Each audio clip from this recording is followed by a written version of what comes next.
a next mission will fly to International Space Station to bring those two stranded astronauts back on Earth. And Crew-9 flew to International Space Station. Actually, usually the size of a crew is 4 members, but in Crew-9 there were just 2 members, and 2 seats were left vacant for bringing Butch Wilmore and Sunita Williams back from International Space Station. Now, once the Crew-10 will dock with International Space Station, and that will be somewhere after 28 or 28 and a half hours after the flight. So maybe around 10 a.m. in the morning, we might get the information that the Dragon capsule has docked with International Space Station. Once that happens, then the automatic procedures will take up and it will start. The very first thing that will happen will be rendezvous. In the rendezvous, crew module, Dragon capsule, will catch up with the International Space Station at the designated location where it has to dock. Then automatic docking will happen. Once automatic docking will happen, then Dragon capsule will become part of International Space Station.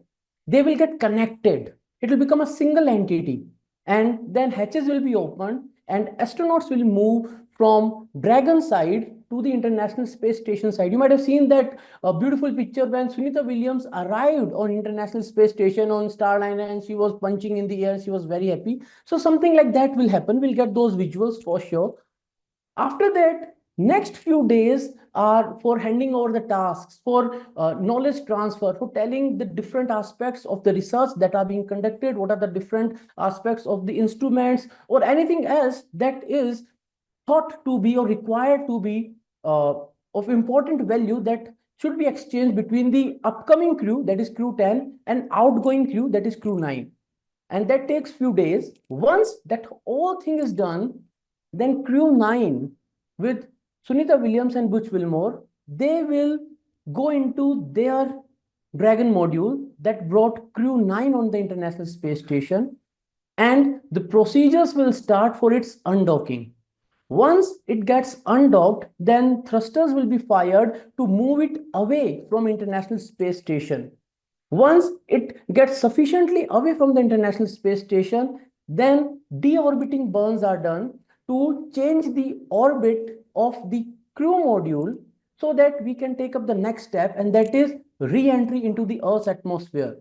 Once the crew module re-enters into the Earth's atmosphere, then it's all the different parameters are taken care of because when you re-enter into the Earth's atmosphere, the nose cone gets immensely heated up.